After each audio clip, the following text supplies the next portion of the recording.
তোমার জুলুম যত বড়, রহমান গফফার মালিকের ক্ষমা তার চাইতে আরো অনেক বড়। তোমার গুনাহ যদি হয় এক আসমান পরিমাণ, তোমার গুনাহ যদি হয় 2 আসমান পরিমাণ, তো তোমার জন্য আল্লাহর মাগফিরাত 4 আসমান পরিমাণ। তোমার গুনাহ যদি হয় সমুদ্রের ফেনা পরিমাণ, তো তোমার রবের ক্ষমা তোমার জন্য 2 সমুদ্রের ফেনা পরিমাণ। এজন্য রাসূল বলে, বান্দা যখন তোমার গুনাহ হয়ে যাবে সাথে সাথে মাফ চেয়ে নাও। আল্লাহ তাআলা নিজেই বলে, বান্দা ইয়া আইয়ুহাল্লাযীনা আমানু, হে ঈমানদারেরা, তুবু ইলাল্লাহি তাওবাতান নাসুহা, তওবা করো এমন তওবা যেই তওবার দ্বারা তুমি বান্দা নিষ্পাপ হয়ে যাইবা।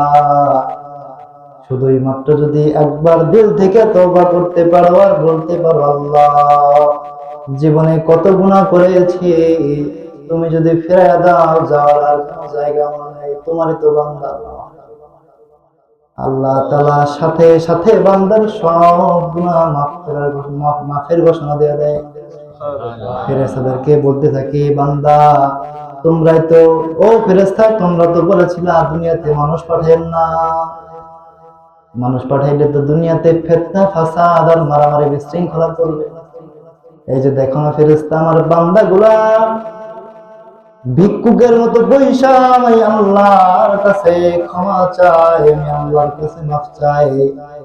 ও ফেরেশতারা তোমরা সাক্ষী থাকো, যে বান্দা একবার দিল থেকে পড়লো আস্তাগফিরুল্লাহ, যে বান্দা দিল থেকে একবার পড়ে আস্তাগফিরুল্লাহ ওয়া আতুবু ইলাইহি, আল্লাহ তাআলা ফেরেশতাদের সাক্ষী রাখা ঘোষণা করে, আমি আল্লাহ এই বান্দার সব গুনাহগুলো মাফ করে দিলাম।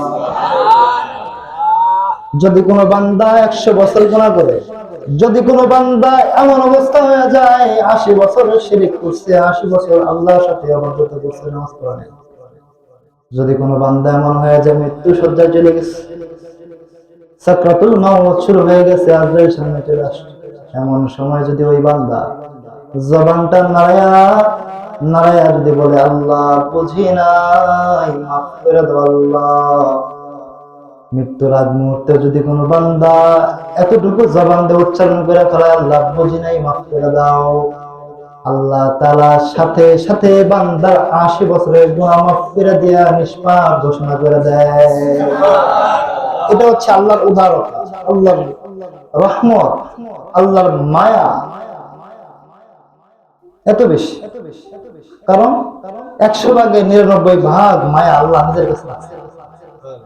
আমি আপনি আমার আপনার মায়া তো অনেক না দুনিয়াতে, দেখেন মায়ের মায়া কত সন্তানের উপর।